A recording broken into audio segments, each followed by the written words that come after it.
gentlemen, her. Welcome to Afi Elizabeth Podcast. This podcast is designed for sports lovers and authenticity. Each episode spotlights an inspiring quote, motivational audio clip to help you reach the life you desire.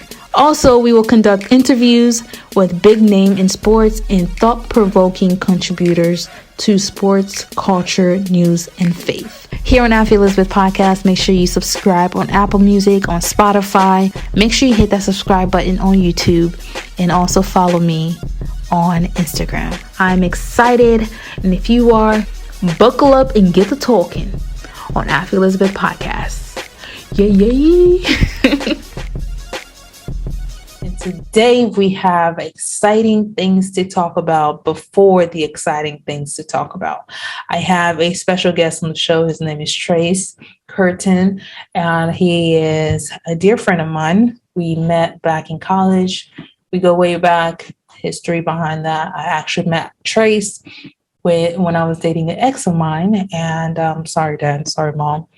Your girl was dating in college. How you expect me to get married if I can't date?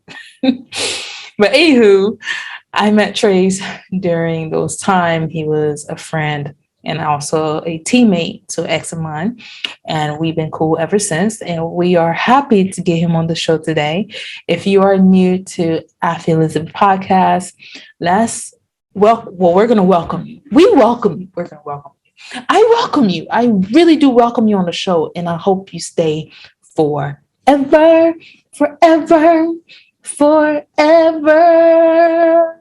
Yeah. So yeah, make sure you subscribe on YouTube. You also subscribe on Spotify, Apple Podcasts, and also follow me on Instagram. Check out my page on Instagram, Afi Elizabeth Tantolo. And I hope you're here to stay forever and ever and ever. Sorry, I don't want to scare you, but I just hope that you stay forever and we are friends forever. So today, actually, let's first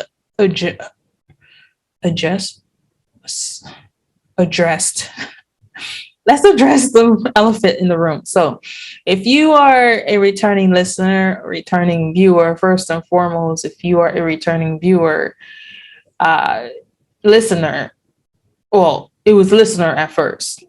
We are officially on YouTube. Okay, so if you're watching the video version of this, you're seeing how I'm reacting. Yay! We are officially on YouTube. If you're listening from Spotify, you're listening from Apple Podcasts, we are officially on YouTube. Deal with it. We are officially on YouTube, guys. We're officially on YouTube. Go subscribe. Okay.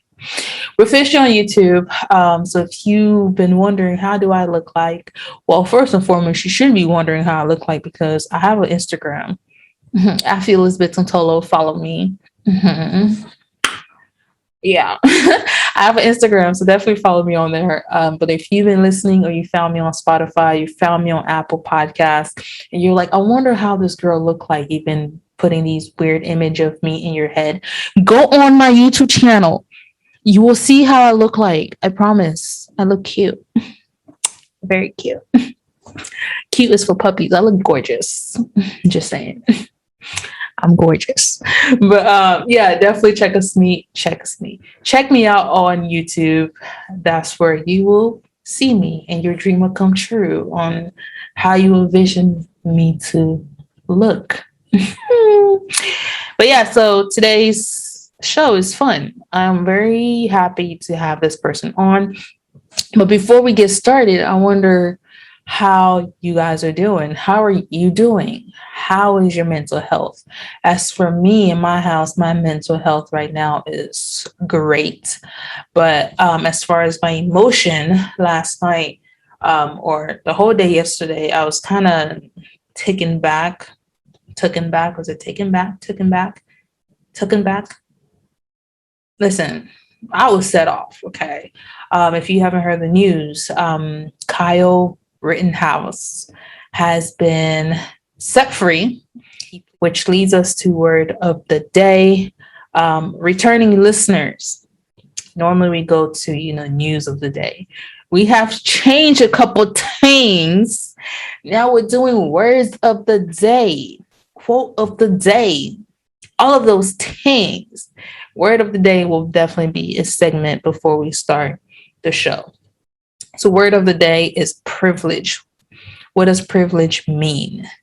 Well, Webner, my favorite place to go, Google/Webner, define privilege as a right or benefit that is given to some people and not others, and that not others, minority to be exact. I feel like the justice system has proven its point that as long as you're Black, there's a law, and you better obey those laws. But as long as you're white, you could go ahead. The land is yours. It was founded by you, stolen, but it was founded by you. The land is yours, my darling. Go enjoy it and be as free as you can be. And it was really triggering to see the justice system do what the justice system is known for, which is favoritism.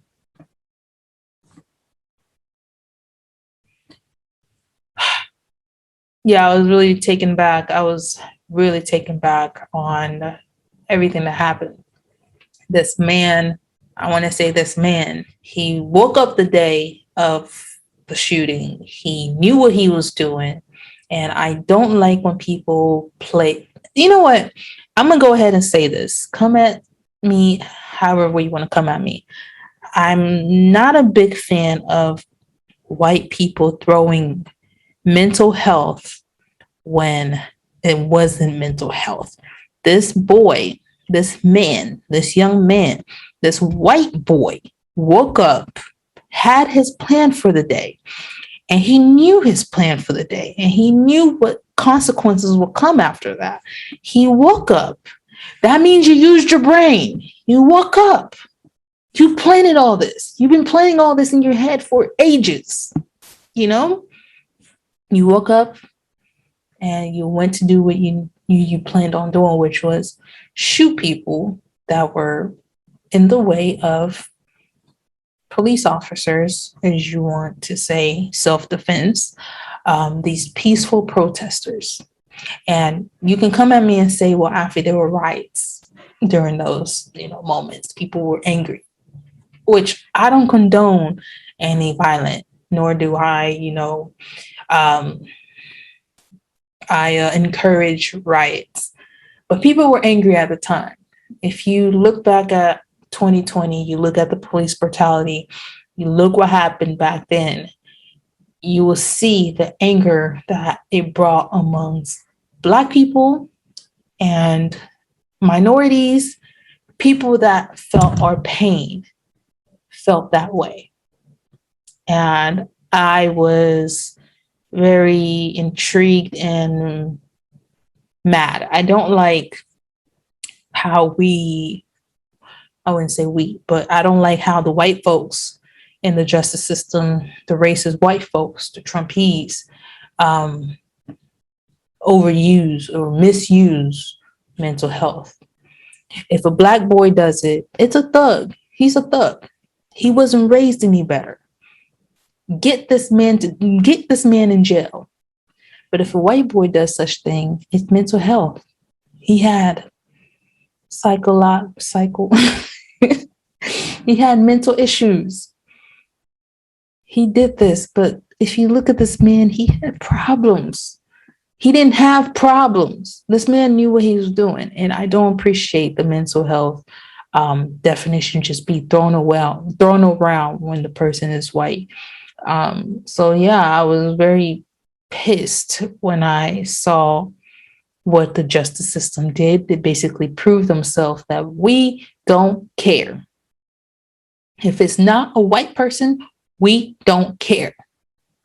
And speaking of we don't care, I don't know about y'all. I'm woke. Okay, I'm woke. And I've been watching this happen since the whole election thing. First and foremost, they gave us Juneteenth, but they didn't sign the hate crime for Black folks, but they signed it for Asian people. Let's talk about it.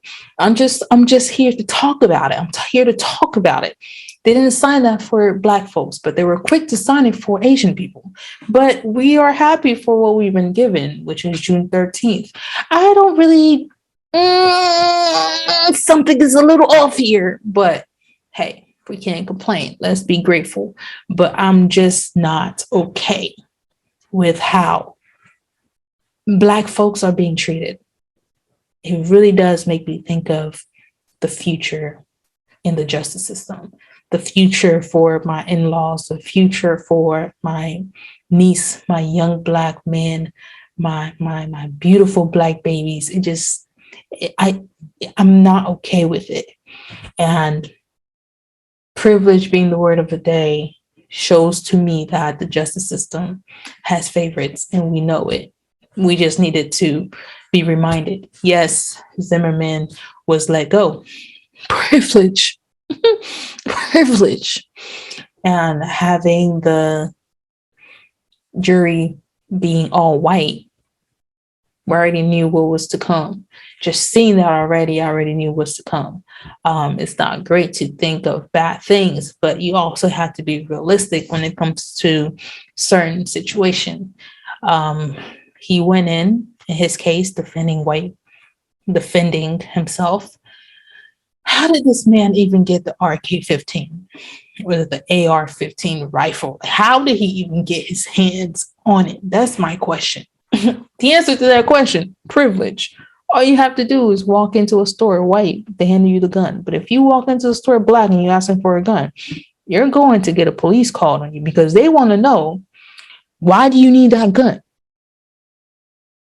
Why do you need that gun, Black boy? So privilege is the word of the day. The right or benefits that is given to some people and not others. Privilege, ladies and gentlemen. Privilege. Thank you for coming to my TED Talk. So let's lighten up the mood a little bit because we went a little bit in on that one. So today's show, we have Trace Cureton. And I'm not sure if I'm pronouncing his last name correctly because we have issues around here. And I know some people, identity matters when it comes to their last name. And Mr. Trace, I'm happy to have you on. I'm very grateful that you took time out of your busy schedule to get on the show today. And ladies and gentlemen, I already talked about how I met Trace. You heard the background story. We're not going to repeat it, but we would definitely put him on the screen and welcome you to the show on After Elizabeth podcast. Hey, Trace, how are you? What's going on? Nothing much. How are you? Finally got you on here. I know, right? It's been a little bit of a trial this morning. He messaged me about it. I was like, of course, we go back a little bit. Good to see you again. So the first thing I like to do is icebreakers, just to get you warmed up, All right. Break the nerves, because a lot of people are nervous. They get nervous when it comes to interviews. So okay. I have 7 icebreakers questions, and you just answer them however way you like. So question number 1, what is the first career you dreamed of having as a kid? Very first career, I wanted to be a veterinarian. Really? When I was really, really young, I was really into animals. Would read all sorts of books about them, and it just seemed kind of like a natural progression, at least at that age. Oh, wow. That's interesting. Yeah. Number 2, knowing what you know now, what advice would you give your 18-year-old self?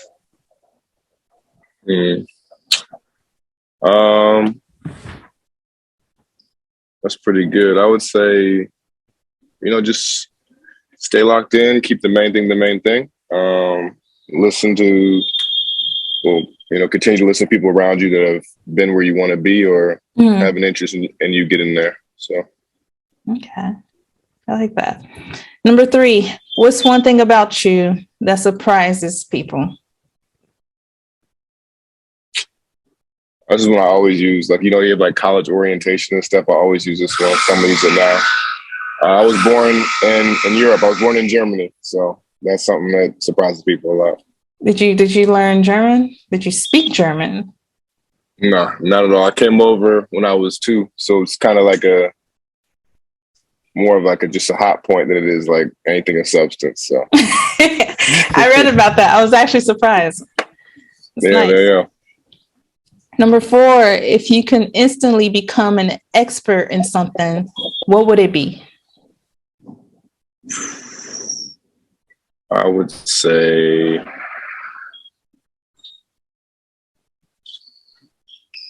probably something in the medical field, honestly. Wow. I think if you could be an expert in illness or just the human body, there's a lot of good applications for that. So it'd be that.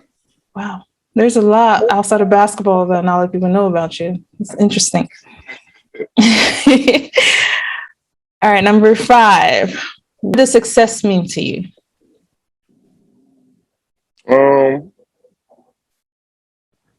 It's more of a feeling, I guess. It's like when you can live life on your own terms and you feel like you've achieved what you want to achieve, whether that's, it can be in a career, it can be in a relationship, it can be in, just a day-to-day itinerary. It's one of those things where it comes in varying degrees and you just know it when you see it. Okay. Number 6, what's the best piece of advice you've ever been given? You got to think deep for this one. Go all the way deep. I've gotten a lot of advice over the years. I don't want to shortchange anybody here. No name. They don't have to know who it is. I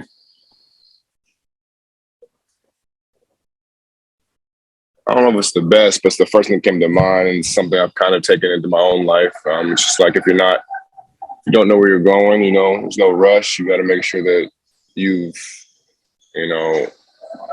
blocked out maybe what things outside of your control are attempting to make you do, and focus on what you want so you can live life, regret-free. Nice. Last but not least, where is your happy place? My happy place. That's cliche, but I love an empty gym. I love it when you can get in there before people get in there and, block out everything else and just do what I've been doing for a long time. And it kind of centers you. So, you go to a stadium before fans are there on game day or something, and it really helps you visualize and get ready for what you're about to do. Do you leave? Are you usually the last person to leave after practice? I'm usually the first and the last. And it's not something I say to be like, look at me. It's just more of I feel really prepared when I've gotten that solo time in addition to the team time. Oh, that's nice. All right. So I was reading about you and I was really intrigued about a lot of things. And one of those things was having a dad in the U.S. Army, right? So my question was, how is that as far as like growing up household wise? So it was one of those things where people ask me all the time about, what's it like, is he strict? Does he make you tuck your bed in all the corners and all that stuff? And to be honest with you, he wasn't really the disciplinarian in our house. It was more my mom. And obviously he was kind of the one that sometimes handed out the punishments that everyone was, if you did something wrong, you dread hearing him come up late at night up the steps, the creaky steps, and hear the belt a little bit. But other than that, he wasn't really the stereotypical Army dad you see in like media. But we stayed in one state pretty much the whole time. We didn't travel around like most Army families you might hear of. So pretty stable in that regard, but I wouldn't say it was too different, really. Would you say you're more of a mom's boy or a dad or both? Who's your favorite? No, you're not going to hurt anyone's feelings. I'm sure they will understand. It's definitely both. It's definitely both. I have great relationships with both of them. So they've changed. Who do you go to for certain advice? Do you have a... Nowadays, I pretty much just talk to them, and they'll be able to impart some of their experiences on me when it's appropriate. But I can't say that I seek them out in that capacity as much as maybe I used to. It's more of a conversation now than it is a lecture. What's one thing that your parents taught you that you hold on till this day?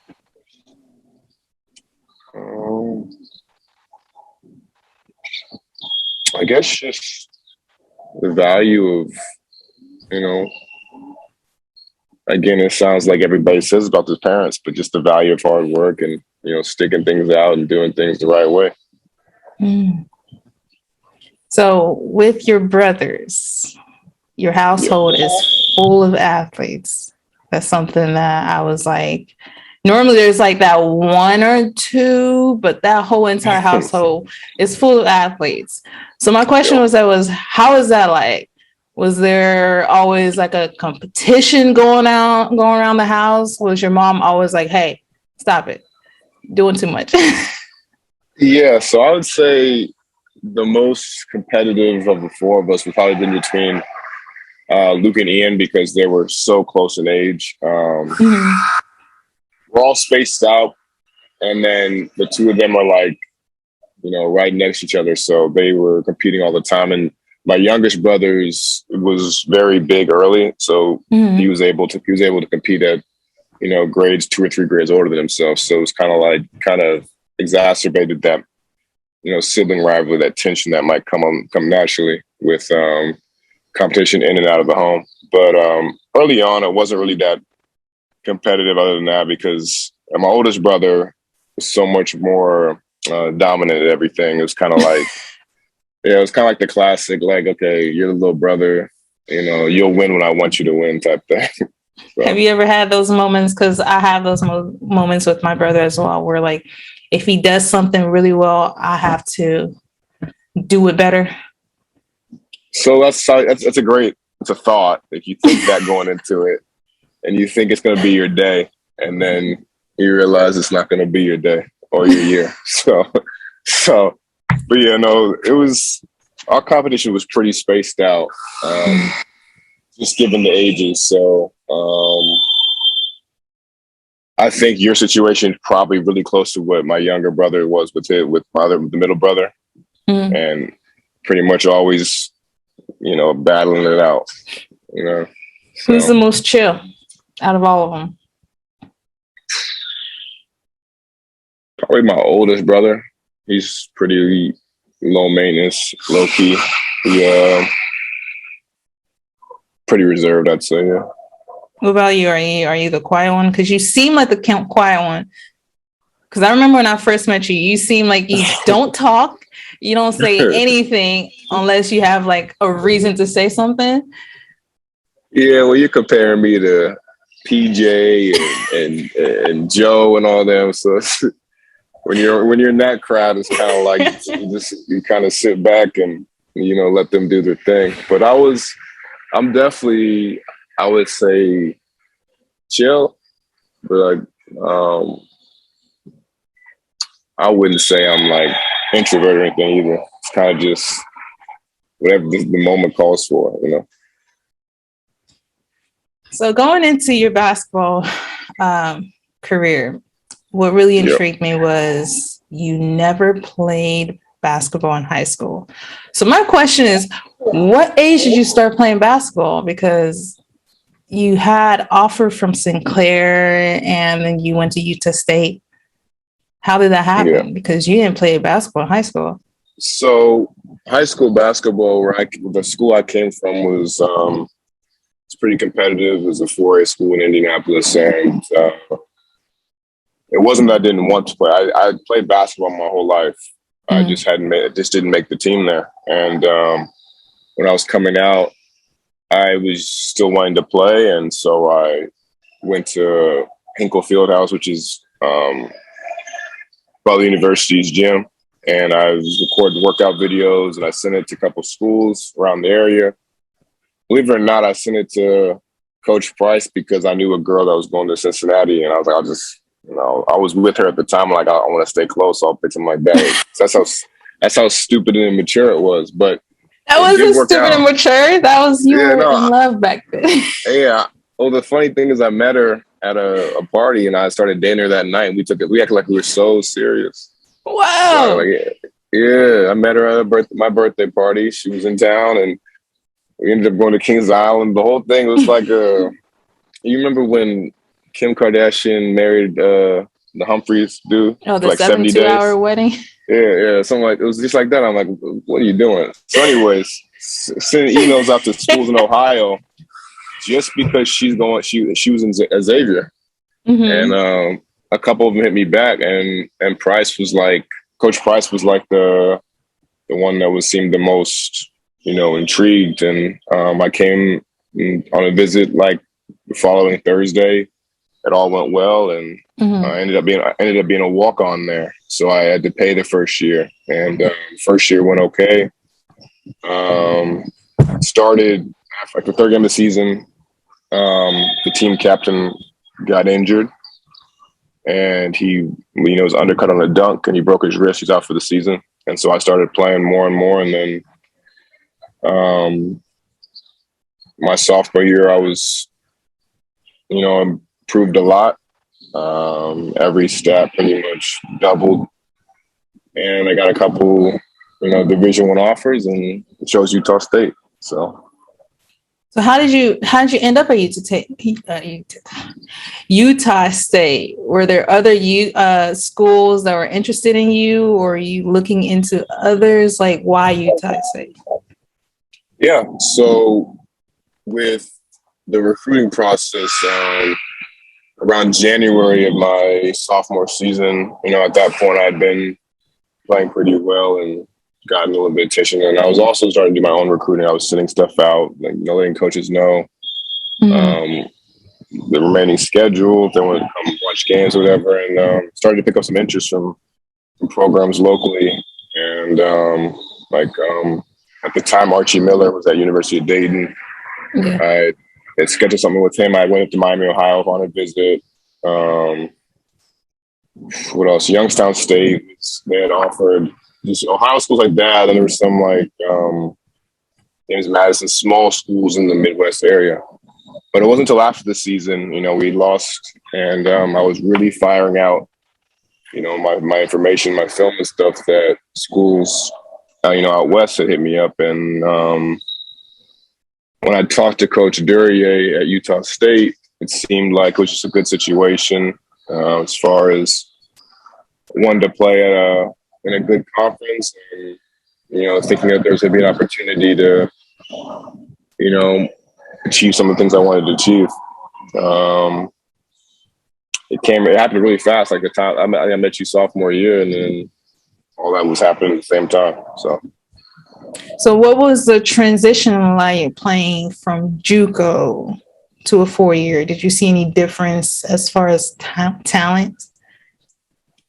Yeah, I mean, when JUCO basketball can be competitive, and it can also, we played some teams that would lose to intramural teams too. So it's kind of a wide spectrum of ability. You have some teams where you're going to play. Like we played Vincennes, which was a team in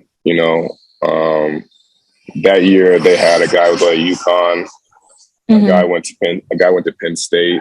Another guy went to Kentucky. He's plays for Golden State now, or he used to last year. I think he's on the Hornets now. But yes, like they were really competitive. And then the other team, like I said, you have guys that, were just kind of like weekend warrior guys that are, probably practicing twice a week and then rolling out and playing the games. And then when you go to a 4-year school, especially if you go to a higher level 4-year school, these schools have invested in you, and they're paying you to be there. They're paying you in all sorts of ways. And so the competition is stiff, even from your teammates. It's a whole different level of expectation and commitment. What was the most challenging part about playing at Utah? For me, I would say the adjustment with just dealing with the workload as far as positional workload. When I was signed there, they wanted me to be able to play 3 positions. Mm-hmm. And in the summer program, I remember I fell a little bit behind. I had gone in there pretty strong, but then as we added more and more plays, I had never played high school basketball. At JUCO, we ran like 5 or 6 plays all year. And so when we were throwing in, 40 plays in the summer, at 3 positions, it kind of overwhelmed me. And I looked bad kind of at times. And that was probably the biggest thing. Do you wish you were able to play those other position or just stick to what you know now? I wish that I had more of a background at the time, able to digest the actions that the plays and the coaches were asking me. And like I said, they had kind of assumed that because, of our conversations and then my academic transcript, that would all be really easy to do. And I'm like, it is similar in that you have to learn it and process it and, take action on it. But it was new to me. And I said, it was a big chunk of material to absorb. And it was more than anyone else on the team was asked to do. And so it was kind of a situation where I was given a big chance, but, it made you second guess some things when you saw it not play out the way it was intended. To me, it's very fascinating because most coaches, like, just to offer you a scholarship, you have to have some type of high school experience as far as playing basketball. That's how you get found. So to me, it's like, I'm questioning this a lot. At what age did you start playing basketball? Or how did you study the game? No, like I said, it was, I can't say it was like I started late. I started probably like when most kids started, around like, first grade, kindergarten. And I remember playing in the Tab League in Indianapolis and played, middle school, grade school. And so it wasn't like I had no exposure to it. It's just, even now, the kids that are playing now, the game is changing so much. Like from what I learned, the kids are doing now is the gap's incredible. And so it's almost like the stuff becomes outdated in a sense. It's like things I was taught, you would never teach a kid now. Things like finishing and for instance, we used to always, the coaches would always scream at you to take, like when you take a layup, you got to go off your inside foot. And, that's ridiculous. It's a ridiculous advice. Like you're going to take away half of your finishing potential because, you read it in the textbook once, or, they say no jump passes, but sometimes situations call for jump passes. So it's like those kind of norms are being broken. And, as more people have access to training online or to, bouncing ideas off each other, it's just going to continue to change. So what made you not want to be interested in playing in high school? Because you played track, you ran track. And then Trace, out of nowhere, I'm like, it blew my mind when I read this. You played tennis. Yeah. So you don't brag about that, like tennis. Well, one, you got to be in a certain room to brag about that. I don't know if that's the first thing. That's not. I don't know if it's the first thing you want to lead with. but I would say with first answer the track one. The track one was just something I was always pretty good at. Even when I was in grade school, I was always winning stuff. Did you have scholarship for that? No, I did not have a scholarship for that.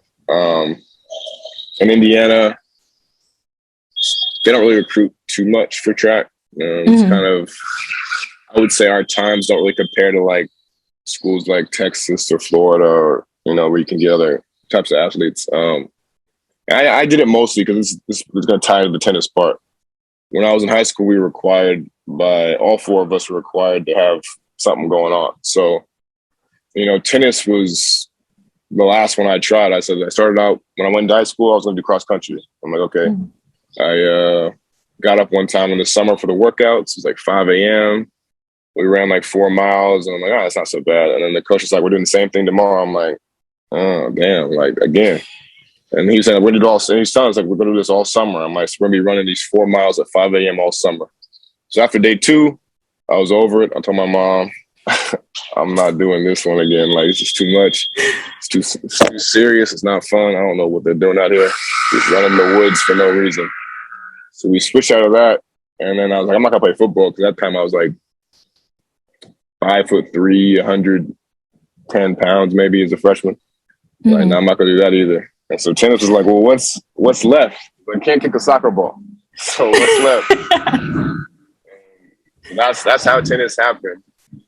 And I started playing tennis that year and ended up being pretty good. But our team won state when I was no, I didn't get any of those letters. But the team was pretty good, and ended up learning a skill I wouldn't otherwise have. So, do you watch tennis? I don't really watch it too much. If it's on and nothing else is on, I'll leave it on. But I can't say I've sat down and watched a match in a long time. How did you end up playing where you are today? So yeah, I mean, I guess after college, I just kind of reached out to some people and tried to get some stuff going on overseas, and I went out to Spain for a summer league thing, and I met somebody that's helped me since then, and I ended up playing a rookie year in Australia, and then last year Puerto Rico, and before the pandemic I would have been in Puerto Rico again. So just kind of taking it year by year and trying to continue to develop the resumes in that regard. This fall was, I guess the goal for next fall would be to have something lined up stateside, and that's something I'm going to be working at all this year. So, did you have any goals playing professional, going into JUCO or anything? Yeah. I mean, my goal in high school was to play professionally, and we had to this capstone project, and that was included in there. So yeah, I definitely have always wanted to do that, and whether it was in the States or abroad, just wanted to sign a couple contracts and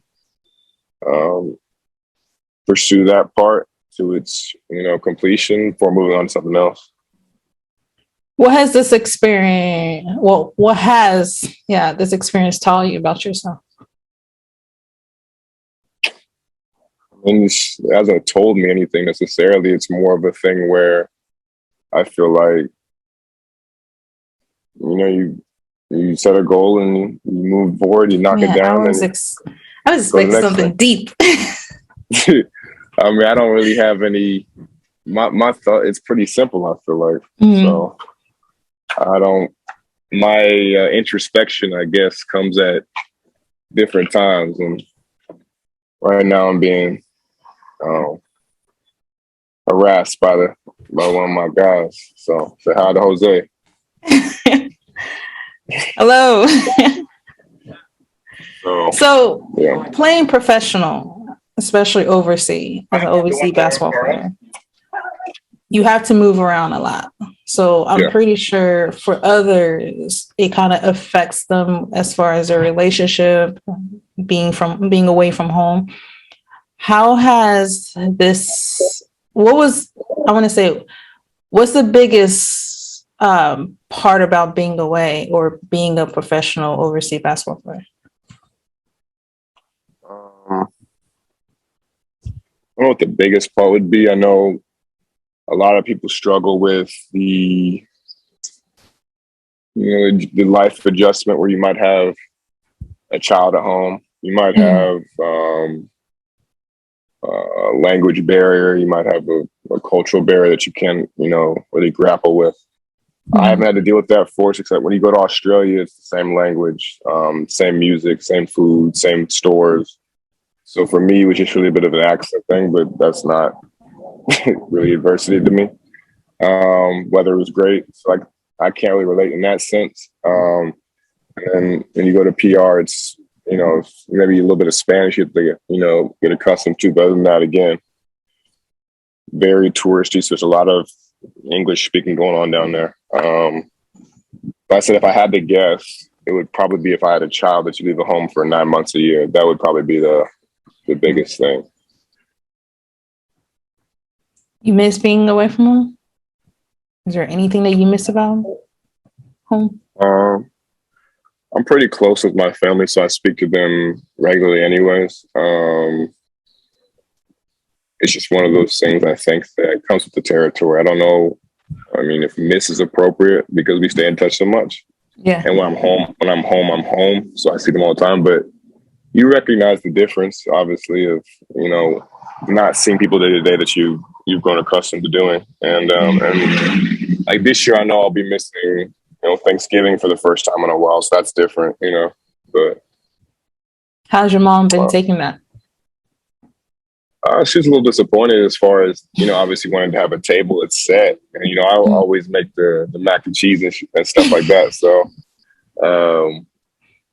maybe that'll be missed, but she understands. So. Are you a holiday guy? You say you're a family guy, so I'm pretty sure you're big on holidays. Yeah, I'm a big holiday guy, I'd say. All right, so go ahead. No, so I was just saying, I think the season itself is always good too, because it seems like people are, gearing up for, good times. So. Okay. So as far as your goal during your professional career, do you have any? Yeah, I mean, I think everybody has goals, and I think in regards to my own, it's one of those things where you want to see improvement every year, but it's also like you have to have a measuring stick of where you've been and where you want to go. So, like I told you next fall, I really hope that this time next year, I guess, would be a stateside job, or if not that, then high level. Because like I said, right now, when I was in the BSN, it was ranked the 7th best league. And that's pretty good, but I want to keep moving forward. You want to keep moving up. So, okay. Crack that top 5. So Trace, to end the show, normally I have this thing where I think I've already told you about this. It's called Sneakers on My Feet. It's inspired by a song by an artist called The Pack. He goes, Vins on my feet, but it looked like sneakers. It's a very weird song. But I wanted to know, what are your top sneakers and why are those your top 5 sneakers? So are you talking about for playing in or for walking around it? Any. Okay. Playing wise, I really like the entire Kobe set and some of the Speed Freak ones, to be honest. I think it's just performance based and not necessarily style based, but that's what I like really. Especially the Grinches, but since people want to charge $3,000 for them, it's not gonna happen for a minute. But as far as just like walking around and stuff, I mean, I'll say I like got a pair of Bo Jacksons that are kind of clean. I like I got these Spider-Man foam posits. I say I like those Christmas LeBrons as well. Yeah, so, that's those. That's probably just off the top of my head. That's what I got. I traveled with me down here. So, yeah. Well, I would love to ask you this question. I'm pretty sure you already answered it, but if you didn't, or if I didn't ask you, do you have any goals for this season? Oh, yeah. For season coming up, just want to, win the championship, obviously, win MVP. And statistically, I'd like to put together a season that, hasn't been done out here before. So 3 primary goals and, working towards those every day. I'll keep you posted on them. We'll definitely get you back on just to make sure that you stuck to those goals. Sounds like a plan. I like that little accountability there. Thank you so much for coming on. It was an honor to have you on here. And I wish you the best. I know you're a busy guy and I know you have to go. Paparazzis are everywhere. So. No, so. I appreciate the message. It's good to see you again. I'm glad you're doing well and, you've taken this to the next level. I remember you were actually working on it back in 2014. Man, the grind. We're still doing I remember coming to the gym and I remember your microphone and everything. At least you were there when we first started. So that's good. Oh, for sure. But I hope you enjoyed your beautiful day out there because it's sunny out there and it's about to snow over here. So enjoy the weather. I left at the right time. And have a nice one, Trace. Thank you for coming on. No problem. Thanks. I'll talk to you soon. Trace Cureton for you guys. This was one interesting interview. The fact that he is all the way in Puerto Rico while I'm here. It's cold outside. I got turtleneck on. Although fall is my favorite time of the year, I don't want to be cold. I want to be cute. I don't want to be cold, But yeah, I hope you enjoy this podcast just as much as I enjoy making it for you and just as much Trace enjoyed being on here. So if you are a new listener, please don't forget to subscribe to all of our all of our platform, Alfie Elizabeth Podcast, the Alfie Elizabeth Podcast on Spotify, the Alfie Elizabeth Podcast on Apple Podcasts. Make sure you subscribe to those 2 podcasts platform. And also, if you are a new viewer on YouTube, or if you don't know that we have a YouTube channel, make sure you go on youtube.com and type in the Alfie Elizabeth Podcast, and I should be popping up on your screen as soon as you click enter. Make sure you hit subscribe, like, and if you have any athletes in your family, or you know someone that used to be an athlete, or you know someone with an amazing story and you would like for me to interview whoever it is that you know of, make sure you write them down below. If you are watching on YouTube, leave a comment. If you are listening on Alfie Elizabeth Podcast on Spotify or Apple Music, I like to make it sound bougie when I say Apple Music. It's Apple Podcast. Make it make sense. To each his own. Tomatoes. If you are listening from Apple Podcasts and you would like for me to interview someone that you know of, maybe you feel like we're missing out. You feel like they're underrated. Here on Alfie Elizabeth Podcast, nobody is underrated. Everyone, what am I saying? Just let me know, okay? Let me know. Shoot me an email. Give me their social media handle, and we would love to see if they make it. Okay, you got to first try out. Not just anybody gets on the show. You have to try out. If you make the freshman team, that's great. But we need you to make the varsity team. And that is to actually get on the show. So definitely shoot me an email, and we're going to do our little research. And if we find them to be interesting, we would definitely get them on the show. And you can see your homeboy, your homegirl, your mama, your daddy, your grandfather, your niece, your uncles, your nephew, dream comes true here on Alfie Elizabeth Podcast. Look at me. Just do it. Anywho, thank you for joining. Thank you for listening. And I will see you on my next one. Here on Alfie Elizabeth Podcast. I was trying to look for a good slogan, but I don't have one. Yeah. Have a blessed one. Bye.